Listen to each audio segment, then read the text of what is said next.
இந்த பதிவு வந்து டாக் லவர்ஸ்க்காக தான் நான் போடுறேன்.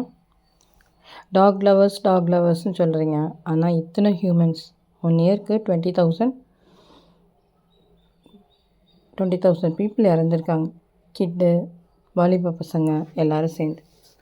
அப்போது ஒரு நாய்க்கு வந்து அந்த தெரு நாய் பாவம், அதுக்கு சாப்பாடு போட மாட்டேங்கிறீங்க, அதுக்கு வந்து தண்ணி தர மாட்டேங்கிறீங்க அப்படின்னு சொல்லி சில லேடிஸ்லாம் வீடியோவில் பார்த்தா அழுகுறாங்க. இந்த நாய் ஒரு உயிர் தானே, அதை ஏன் நீங்கள் யோசிக்க மாட்டீங்களா? அதை போய் ஒரு கூண்டில் அடைச்சி போட்டு அதுக்கு நிம்மதி இல்லாமல் பண்ணுறீங்க. ஒரு டாகு மேலே உங்களுக்கு இவ்வளோ லவ் இருக்கும்போது அதே இது ஏன் ஒரு ஹியூமன் மேலே உங்களுக்கு இல்லை? எத்தனை வீடியோ ரேபீஸில் வந்து கதறாங்க. அந்த அந்த ரேபீஸ் வந்து அந்த சாகிற மரணத்தை வந்து யாருமே அதை பார்க்க முடியாது. அவ்வளோ ஒரு கொடூர மரணமாக அவ்வளோ கஷ்டப்பட்டு நாய் மாதிரியே கத்தி, நாய் மாதிரியே நடந்து அந்த பெற்ற ஒரு தாய் தகப்பனுக்கு அதை பார்க்கும்போது எவ்வளோ வேதனையாக இருக்குது. ஏன் உங்களுக்கு அந்த ஹியூமனிட்டி இல்லை? ஏன் அந்த ஹியூமனை நீங்கள் நினச்சி பார்க்க மாட்டேங்கிறீங்க? எத்தனை பேர் இப்படி இறந்துருப்பாங்க சின்ன பசங்க. ஏதோ ஒரு ஹாக்கி பிளேயர் போய் ஒரு டாகை ரெஸ்கியூ பண்ண தான் போயிருக்காரு. அந்த ரெஸ்கியூ பண்ணும்போது அது லைட்டாக தான் அந்த குட்டி நாய் வந்து கடிச்சிருக்கு. அந்த குட்டி நாய் சின்னதாக கடிக்கும்போது யார் நினைப்பாங்க இதனால் ரேபிஸ் வரும்னா? குட்டி நாய்க்கு ரேபிஸ் இருக்கும், ரேபிஸ் வரும்னு யாரும் நினச்சிருப்பாங்களா? எல்லாமே என்ன பண்ணுவோம், கேர்லெஸ்ஸாக சின்னதாக தானே கடிச்சிருக்கு, அப்படி தானே விட்டுட்டு போயிருக்காங்க. ஆனால் அதனால பாதிப்படைஞ்சு அவர் மரணித்துட்டார். அப்போ இதெல்லாம் கேட்கும்போது பார்க்கும்போது எவ்வளோ வேதனையாக இருக்குது. இதுக்கு முன்னாடி அப்படி தான் மெட்ராஸ் கிறிஸ்டின் காலேஜில் ஒரு பையன் வந்து ஒரு குட்டி நாயை சும்மா விளாட்டாக லீக் பண்ணியிருக்கு, தடவி கொடுத்துருக்கான், கையை கடிச்சிருக்கு, டிடி ஊசி தான் போட்டான். ஆனால் அந்த பையனே இறந்துட்டான். ஸோ இந்த ரேபிஸ்ங்கிறது எவ்வளோ ஒரு டேஞ்சரஸான கிருமி. இந்த ரேபிஸ் வந்து ஆல்மோஸ்ட் எல்லா திருநாய்க்கும் இருக்குது. அதோட பிளட்டில் இருக்கும், ஆனால் வெளியில் தெரியாது. அது வெறி பிடிக்குதோ பிடிக்கலையோ பிளட்டில் அந்த கிருமி இருக்குது. குட்டி நாய்க்கும் இருக்குது, பெரிய நாய்க்கும் இருக்குது. அது அதிகமாகிடுச்சுன்னா அதுங்களுக்கு நோயாகிடுது. ஒன்று கவர்மெண்ட் வந்து ஆக்ஷன் எடுத்து எல்லா நாய்களுக்கும் ரேபிஸ் இன்ஜெக்ஷன் போட்டு அதுங்களுக்கு டேக் பண்ணணும் காதில், இந்த மாதிரி எல்லாம் குத்தப்பட்டிருக்குன்னு. அந்த ஆக்ஷனையும் எடுக்கலை. அப்போ இந்த டாக் லவர்ஸ்லாம் வந்து அவங்க நாயை வந்து அவங்களும் வீட்டுக்கு எடுத்துகிட்டு போய் வளர்க்க மாட்டாங்களாம். இவ்வளோ டாகை பற்றி கேரு, டாகுக்காக இது பண்ணுறேன். இப்போ டாக் லவர்ஸ்லாம் ஒன்றா சேருங்க, ஒரு ஷெட்டு போடுங்க.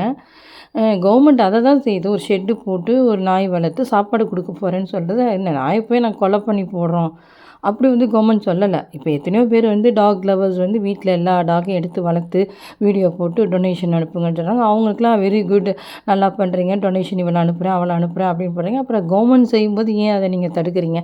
கவர்மெண்ட் செய்யும்போது கூட நீங்கள் ஹெல்ப் பண்ணால் நீங்கள் போய் கூட ஒரு 100 ருபீஸ் எல்லா டாக் லவர்ஸும் அனுப்புங்க, பண்ணுங்கள். ஸோ கோர்ட் ஒரு ஆர்டர் கொடுத்து அதை செய்யுங்கன்னா அதை நிறைவேற்ற விடாமல் வந்து ரோட்டில் வந்து கண்ணீர் வடிச்சிட்டு நாய்க்காக உயிரை கொடுக்குறான், அதை கொடுக்குறான். அப்போ ஒரு மனுஷன், ஒரு குழந்தை இறக்குது. ஒரு தெருவில் ஒரு அம்மா சொல்கிறாங்க, நீங்கள் ஒரு தெருவில் போகும்போது நாய் நிறையா நின்றுச்சுன்னா நீங்கள் அந்த தெருவுக்கு போகாதீங்க. ஒரு முக்கியமான வேலை இருக்கும், ஒரு வயசான அம்மா நடந்து போகணும்னு நினைப்பாங்க. அங்கே ஒரு 20 நாய் நின்றுச்சுன்னா எப்படி போகாமல் இருக்க முடியும்? ஒரு வேலை இருக்கும் அவங்களுக்கு, ஒருத்தரை சந்திக்க வேண்டியது இருக்கும். இல்லை அப்படி இல்லைன்னா ஒரு தெரு நாய் 10 இடத்துல நிற்கிதா, ஒரு பாடி கார்டு போடுங்க, ஒரு செக்யூரிட்டி மாதிரி ஒருத்தர் நிற்க வைங்க. இந்த எஸ்கலேட்டர்லாம் இப்போ ஒரு செக்யூரிட்டி மாதிரி நிற்கிறாரு. ஏன்னா குழந்தைங்க கால் மாட்டிக்கும், பெரியவங்க தவறிடுவாங்கன்னு அந்த சுவிட்ச் ஆஃப் பண்ணவனே ஒருத்தர் நிற்க வச்சுருக்காங்க. அந்த மாதிரி அங்கங்கே டாக் கேதர் ஆகி இந்த ஏரியாவில் நிற்கிதுன்னா அங்கே ஒரு செக்யூரிட்டி கார்டு போடுங்க. அதுவும் செய்ய மாட்டீங்க. டாக் எடுத்து நீங்கள் அடாப்டும் பண்ணிக்க மாட்டீங்க. ஈச் ஒரு டாக் எடுத்து வளர்க்க மாட்டீங்க. கவர்மெண்ட் செய்கிறதையும் தடுத்து விட்றீங்க. அப்போ எப்படி தான் இதுக்கு முடிவு வரும்? அப்போது ஒரு ஹியூமன் வந்து உங்களுக்கு ஒரு கன்சிடரேஷனே பண்ண மாட்டிங்களா? எத்தனை குழந்தைங்க, எத்தனை சின்ன பசங்க, வாலிப பசங்க, எத்தனை பேர் மரிச்சிருக்காங்க. இதுலேருந்து என்ன தெரியுது? டாகை லவ் பண்ணி டாகுக்காக கண்ணீர் விடுறவங்க மனுஷனை நினைக்க மாட்டாங்க போல்.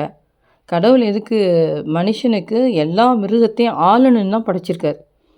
மனுஷன்தான் ப்ரிஷியஸ் கடவுளோட பார்வையில். அதுக்கப்புறம் மிருகங்கள் எல்லாமே நம்மளோட டொமஸ்டிக் அனிமல்ஸ், வைல்டு அனிமல்ஸ்னு வச்சுருக்காரு.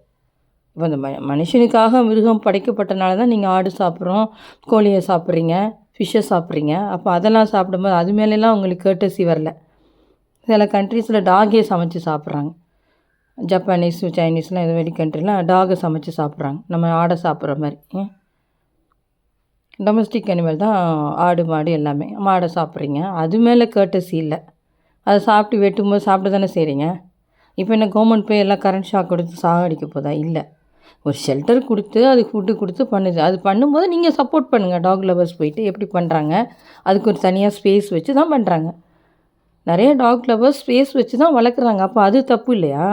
நாய் ஒரு இடத்துல போய் அடைச்சி வச்சுட்டு அது ஃப்ரீடம் இருக்கா? அது எல்லாம் போயிடும், அது போயிடும். அதுக்குள்ளே டாகை வந்து எந்த இடத்துல எங்கே போட்டாலும் அதை தன்னை அடாப்ட் பண்ணிக்கும். ஒரு மாஸ்டர் டு இன்னொரு மாஸ்டர் போட்டிங்கன்னா அந்த மாஸ்டருக்கு ஏற்ற மாதிரி கொஞ்ச நாள் அதை அடாப்ட் பண்ணிக்கும் தன்னை. அது மாதிரி டாக் வந்து ரொம்ப தண்ணி குடிக்காது. தண்ணி வைங்க, தண்ணி வைங்க. நானே எங்கள் தெருவில் ஒரு நாய்க்கு சாப்பாடு வச்சா 30 நாய் வந்து சாப்பிடுது. அந்த ஒரு நாய்க்கும் ஒரு சாப்பாடு உருப்படியாக போகல. அந்த 30 நாயும் கத்தி ஒன்றுக்கு ஒன்று கடித்து கதறி இதுக்கு ஒரு பீஸு அதுக்கு ஒரு பீஸுன்னு போய் பாதி நாய்க்கு சாப்பாடு கிடைக்கும். நான் எப்படி ஒரு 30 நாய்க்கு எனக்கு வர இன்கமில் நான் எப்படி 30 நாய்க்கு நான் சாப்பாடு செய்ய முடியும்? எங்கள் ஏரியாவில் வர 30 நாய்க்கும்.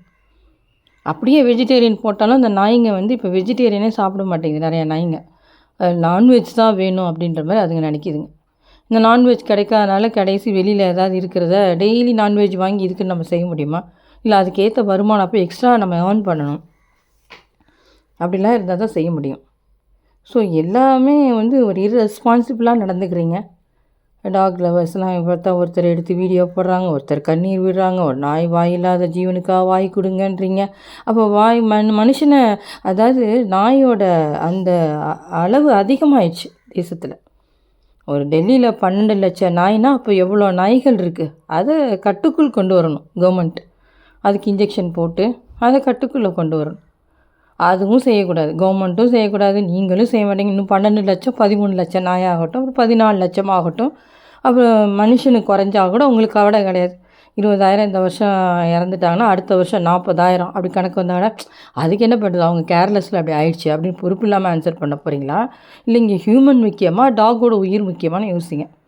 இப்போ ஏதாவது ஒரு கண்ட்ரியில் ஒன்று பேர்டு மூலமாக ஒரு நோய் பரவுதுன்னா அந்த பேர்டெல்லாம் அழிச்சிடுறாங்க. இந்த பேர்டுனால தான் வருது அப்படின்னு. இப்போ வந்து யாரும் அழிக்க சொல்லலை, கட்டுக்குள் கொண்டு வாங்க. அப்போ இந்த வருஷம் 12 லட்சம்னா அடுத்த வருஷம் 13 லட்சம் ஆனாலும் நீங்கள் ரெஸ்பான்சிபிள் இல்லாமல் இருப்பீங்களா? இல்லை இன்னும் போகிற வயசானவங்க குழந்தைங்க வந்து அப்போ சேஃப்கார்ட் போடுங்க, ஒரு செக்யூரிட்டி போடுங்க அங்கங்கே ஏரியாவுக்கு. நாங்கள் தைரியமாக நடந்து போகிறதுக்கு. நைட்டில் யாரும் பைக் ஓட்டிகிட்டு வர முடிய மாட்டேங்குது. பின்னாடியே துரத்துறது, காலை கடிக்க வர்றது, எவ்வளோ பேர் கஷ்டப்படுறாங்க. ஒரு ஸ்ட்ரீட்டுக்கு ஒரு 2 நாய் 4 நாய் இருக்கலாம். ஒரு ஸ்ட்ரீட்டுக்கே 30 நாய் நிற்கிது. அந்த 30 நாய்க்கும் நான்வெஜ் கேட்குது. எங்கே போகிறது நாங்கள் நான்வெஜ்ஜுக்கு? அப்போ தனியாக அந்த ப்ளூ கிராஸ் மாதிரிலாம் அங்கங்கே நல்லா காப்பகம் ஆரம்பிங்க. டாகுக்குன்னு ஒரு ஸ்ட்ரீட்டில் ஒரு 2 நாய் விட்டுட்டு மற்றதெல்லாம் காப்பகத்தில் அனுப்புங்க. என்ன சொல்கிறீங்க? டாகெல்லாம் கொண்டு போய் அடைச்சிட்டா உடனே திருடன் வந்துடுவான், திருடு அதிகமாக போயிடுது. அப்படி தேவைன்னா ஒரு ஸ்ட்ரீட்டுக்கு ஒரு டாக் விடுங்க, ஒரு ஆண் நாயை விடுங்க. ஒரு ஸ்ட்ரீட்டுக்கு இந்த டாகு, அந்த ஸ்ட்ரீட்டுக்கு ஒரு டாக் விட்டுட்டு மித்த நாயை கொண்டு வைங்க. இப்போ எக்ஸஸாக இருக்குது டாக். அதோட ஸ்ட்ரென்த் வந்து அதிகமாகிடுச்சு. அது வந்து ஹியூமனை டாமினேட் பண்ணுது. அப்போ ஹியூமனை டாமினேட் பண்ணி அது வேடிக்கை பார்த்துட்டே இருப்பீங்களா? நாய் கடிக்கட்டும், இது பண்ணட்டும். நீங்கள் பேசுகிறது இர்ரெஸ்பான்சிபிளாக இருக்குது. பண்ணுங்கள். அவ்வளோ உங்களுக்கு சின்சியர் இருந்தால் காப்பகத்தில் விடுங்க. நீங்கள் காப்பகம் ஆரம்பிங்க. ஒரு ஸ்ட்ரீட்டில் ஒரு 20 பேர் டாக் லவர்ஸ் இருந்தால் டொனேட் பண்ணி ஆரம்பிங்க. இல்லை கவர்மெண்ட் ஆரம்பித்தா அதுக்கு போய் நீங்கள் சப்போர்ட் பண்ணுங்கள். நீங்கள் கொஞ்சம் சப்போர்ட் பண்ணி அதுக்கு வேண்டிய சாப்பாடு, ஏன்னா கவர்மெண்ட் ஆரம்பித்தா சாப்பாடு கொடுக்க மாட்டாங்க, தண்ணி கொடுக்க மாட்டாங்க, அப்படியே வெளில திரிய விட்டுருவாங்க, அது குலைச்சிட்ருக்கும் உள்ள. ஏன் இந்த டாக் லவர் நிறைய பேர் வீடியோவில் காட்டுறாங்க, அங்கங்கே அழகாக ஷெட்டு மாதிரி வச்சு ஒரு கிரவுண்டு மாதிரி வச்சு ஏதோ ஒரு லேடி நடத்திட்டு இருக்காங்க, ஓவியான்னு. அவங்க செய்கிறதுல வந்து அங்கங்கே கூண்டு, அங்கங்கே ஓப்பன் ஸ்பேஸ் இருக்குது. ஓப்பன் ஸ்பேஸில் கொஞ்சம் நேரம் வெளியே விடுறாங்க, அப்புறம் ஒரு நேரம் உள்ளே கட்டி வைக்கிறாங்க. அந்த மாதிரி தான் கவர்மெண்ட் செய்ய போகுது. அப்படி ஒழுங்காக செய்தா இல்லை நீங்கள் போய் கண்காணிங்க. அப்படி வந்து செய்யலைன்னா நீங்கள் கேள்வி கேளுங்க. ஏன் சரியாக சாப்பாடு போடல, ஏன் நாயெல்லாம் கத்துது, ஒரு திருடன் வந்துடுவான், நாயெல்லாம் கொண்டு போய்ட்டால் திருடன் வந்துடுவான் அப்படின்றாங்க. ஒரு ஸ்ட்ரீட்டுக்கு ஒரு ஆண் நாய் விடுங்க, அதுக்கு இன்ஜெக்ஷன்லாம் போட்டு. ஏன் இதுக்கு ஒரு ஆக்ஷன் எடுக்க முடியாதா? இதுக்கு எல்லாமே ஹைகோர்ட் தான் ஆர்டர் கொடுக்கணுமா? ஒவ்வொன்றும் இம்ப்ளிமெண்ட் பண்ணால் ஹைகோர்ட் தான் ஆர்டர் கொடுக்கணுமா? நீங்கள் எடுத்து செய்ய மாட்டிங்களா? இத்தனை பேர் இருக்கிறீங்களா அரசியலில்? எத்தனை தடவை எத்தனை கூக்குரல்கள், நாய்கள் கடிக்குது, நாய்கள் திரியுது, இந்த ஏரியாவில் திரியுது, இந்த ஃப்ளாட்டில் திரியுது, ஹைகோர்ட் போனால் ஹைகோர்ட் அந்த மெட்ரோ இதில் பார்த்தா அங்கே ஒரு 4-5 நாய் 10 நாய் படுத்து கிடக்கு. எந்த நாய் எப்போ எழுந்திரிச்சு நம்மளை கடிக்குமோ தெரியாது. ஒரு ஸ்டேஷனில் போய் ஒரு டிக்கெட் வாங்க போனால் அங்கே ஒரு 10 நாய் உட்காந்துருக்கு. அது பசி எடுத்தால் நம்மளை தான் கடிக்கும். கேட்டால் நீங்கள் சோறு போடல. எத்தனை பேர் ஒரு ஃபேமிலி, ஒரு டாகு 2 டாக் தான் சோறு போட முடியும். ஒரு ஃபேமிலி 30 நாய்க்கு சோறு போடுறதுன்னா அப்போ அவன் எக்ஸ்ட்ராவாக சம்பாதிக்கணும். வாங்குகிற சம்பளம் அவங்க குடும்பத்துக்கு தான். ஒவ்வொரு ஃபேமிலியும் சம்பாதிக்கிறது அவங்கவுங்க குடும்பத்துக்கு தான். இப்போ இருக்க commitment, fees, college fees, school fees கட்டுறதுக்கு ஒரு ஃபேமிலி அவங்க சம்பாதிக்கிறது அவங்களுக்கு தான் சரியாக இருக்குது. இதில் தெருவில் உள்ள 30 நாயை நான் எப்படி பராமரிக்க முடியும்? அப்போ எனக்கு சம்பளத்தை ஏற்றி கொடுங்க, நான் கவனிக்கிறேன். அதனால் டாக் லவர்ஸ் இதெல்லாம் கொஞ்சம் மைண்டில் வச்சுக்கோங்க. ஒன்று கவர்மெண்ட் ஆரம்பிக்க போகிற அந்த டாக் ஷெட் எப்படி இருக்குன்னு பாருங்கள். அதுக்கு எல்லாம் வச்சு அதுக்கு தனி கூண்டு வச்சு சாப்பாடுலாம் நீங்கள் கூட எக்ஸ்ட்ரா ப்ரொவைட் பண்ணுங்கள். ஒரு ஆசிரம், அனாதை ஆசிரம் ஆரம்பித்தோன்னா அதுக்கு டொனேஷன் கொடுக்குறாங்க, அதுக்கு இது பண்ணுறாங்க, பராமரிக்கிறாங்க, சாப்பாடு கொடுக்குறாங்க. அது மாதிரி அங்கங்கே ஆசிரம் ஆரம்பித்தா, நீங்கள் ஒரு காப்பகம் ஆரம்பித்தா நீங்கள் போய் கொடுங்க. இப்போ சென்னையில் ஆரம்பிக்கிறாங்க, திருச்சியில் இருக்க டாக் லவர்ஸ்லாம் ஒரு 100 கொடுங்க, ஒருத்தர் 200 அவங்க வருமானத்தக்க கொடுத்து உதவி செய்யுங்க. எப்படி பண்ணுறாங்கன்னு கண்காணிச்சிக்கங்க. தெருவில் ஒரு ஸ்ட்ரீட்டுக்கு ஒரு நாய் விடுங்க, ஆண் நாய் மட்டும் விடுங்க. இப்படி தானே கேட்குறோம். என்ன நாயெல்லாம் போய் எல்லாம் கொலை செஞ்சு போடுங்க, கில் பண்ணுங்க அப்படி நான் சொல்கிறேன் எல்லோரும். அப்போ அந்த 20,000 இறந்தவங்க உங்களுக்கு ரெஸ்பான்சிபிலிட்டி கிடையாதா? அது வேதனைக்குரியது கிடையாதா? அதை பற்றி உங்களுக்கு கவலை இல்லையா? அதுக்கு என்ன ஆன்சர் கொடுக்க போகிறீங்க நீங்கள் எல்லாம்? நாய் அழுகுது, நாய் சிரிக்குது, நாய் பண்ணுது, நாய் இது பண்ணுது, அது பண்ணுதுன்னு அது இப்போ வாயை கொண்டு விடுறீங்க, எச்சியை கொண்டு விடுறீங்க, சின்ன பிள்ளைங்களை கொண்டு ரோட்டில் நிறைய வீடியோ பார்த்தா சின்ன பிள்ளைங்க போய் ரோட்டில் போய் அப்படியே தடவி கொடுத்துட்டு இருக்காங்க. ஒரு ஆள் நாயை நீங்கள் டிஸ்டர்ப் பண்ணால் தான் அது கடிக்குது அப்படின்றாங்க. ஆக்சுவலாக ஒரு பர்சன் ஒரு வீடியோவில் அந்த நாயை செல்லமாக அப்படி தான் தடவி கொடுத்துட்ருக்காரு.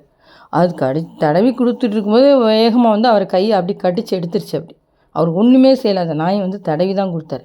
அப்போ நீங்கள் சொல்கிறீங்க, இல்லை நாயை கல்லை விட்டு வீசினா தான் அடிக்குது, இது டார்ச்சர் பண்ணால் தான் அந்த ரீசனும் கிடையாது. ஒரு பர்சன் அன்பாக தடவி கொடுக்கும்போதே கடிக்குது. அதுக்கு என்ன சொல்கிறீங்க நீங்கள் ஆன்சர்? என்றைக்கு டாகை பற்றி ஹைகோர்ட் டாகை பற்றி சுப்ரீம் கோர்ட் ஹைகோர்ட்லாம் ஆர்டர் கொடுத்தாங்களோ அதுலேருந்து ஒரே வீடியோ.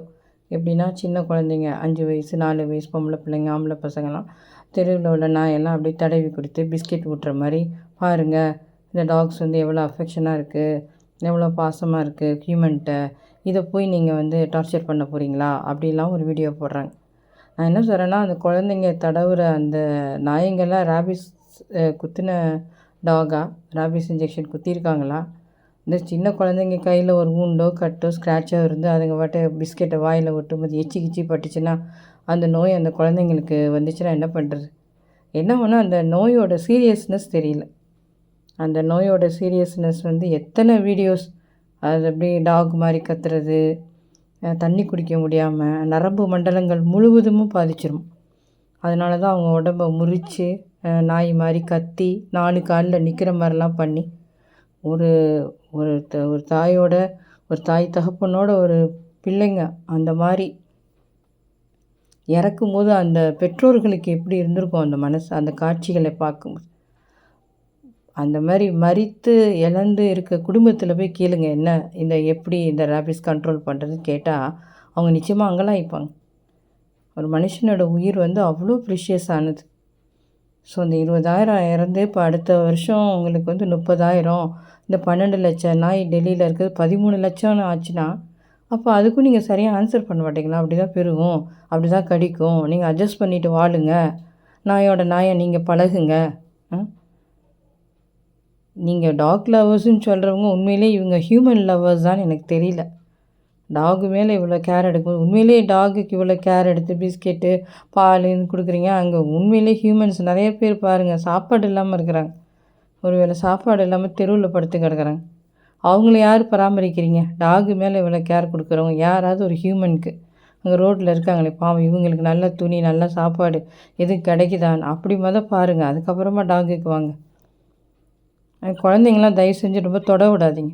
ஆனால் ஒன்ஸ் ஒரு நாயை தொட்டு தடவி அப்படி பிஸ்கெட்லாம் கொடுத்து எல்லாம் பழகினோம்னா நெக்ஸ்ட் டே எதிர்பார்க்கும். நீங்கள் ஒரு நாள் வீடியோக்கு எடுத்துகிட்டு அப்புறம் அடுத்த நாள் டெய்லி போடுறீங்களா போடலையா, அப்புறம் அடுத்த நாள் அது பசியில் ஏங்கி யாரும் கொடுக்காம அடுத்த உணவே கடிச்சிருது, யாரும் உணவே கிடைக்கல. அதுவும் இல்லாமல் நீங்கள் ஒன்ஸ் டாக் அப்படி இப்படி அந்த சின்ன குழந்த 4 வயசு குழந்தை எவ்வளோ தான் ஹைட் இருக்குது, அதை பிஸ்கெட் போட்டு பழகிட்டீங்க, அப்புறம் அடுத்த நாளும் பழகுவீங்க. அது அடுத்த நாள் ஓடி அந்த குழந்தை மேலே தவும். இந்த குழந்தை இருக்கிறதே எவ்வளோ ஹைட்டு தான். அந்த ஹைட்டுக்கு மேலே ஒரு 4 நாய் அன்பை காட்டுறேன்னு ஜம்ப் பண்ணி கீழே தள்ளி விட்டு ஒரு செல்லமாக கடிக்கிறேன். அது எம்சிசி காலேஜில் ஒரு பையன் இறந்தது அந்த குட்டி நாயை அவன் கொஞ்சி அது லைட்டாக கடிச்சனால தான் அவன் இறந்தான்.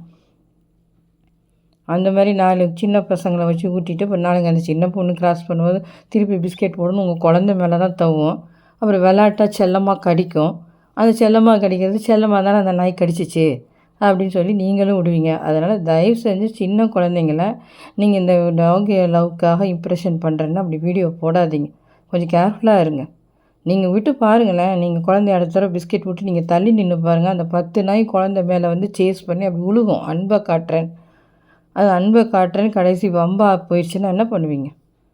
அதனால் கொஞ்சம் யோசித்து பாருங்கள். இதெல்லாம் என்ன சொசைட்டியில் நல்லது நடக்கட்டும், நாய் இருக்கட்டும், ஒரு ஸ்ட்ரீட்டுக்கு ஒரு நாயின்னு விட்டு டேக் போட்டு விட்டுருங்க. இந்த ஸ்ட்ரீட்டுக்கு இந்த நாய், அந்த ஸ்ட்ரீட்டுக்கு ஒரு நாய், ஆம்பளை நாயை விட்டுருங்க. பொம்பளை நாய்ங்களை கொஞ்சம் போய் அங்கங்கே காப்பகத்தில் சேர்த்துருங்க. ஏன்னா இல்லைன்னா திருடன் வந்துடுவான்றாங்க. அதுக்காக சொல்கிறேன். அதனால் டாக் லவர்ஸ் இதுக்கெல்லாம் என்னென்னு ஆன்சர் பண்ணுங்கள். இதுக்கு முடிஞ்சால் யாராவது ஒருத்தர் வீடியோ கூட போடுங்க. ஏதோ ஒரு அம்மாலாம் அந்த க்ளீன் பண்ணுறவங்க, அவங்க அப்படியே நாயை தூக்கிட்டு அப்படியே அழுது, அங்கே எத்தனை ஹியூமன் சாப்பாடு இல்லாமல் இருக்கிறாங்க. அப்போ ஹியூமன்ஸ் ப்ரிஷியஸ் இல்லையா? அதை ஃபஸ்ட்டு பார்க்க சொல்லுங்கள். அதுக்கப்புறம் டாகுக்கு வாங்க, மற்ற அனிமல்ஸ்க்கு வாங்க. சரிங்களா?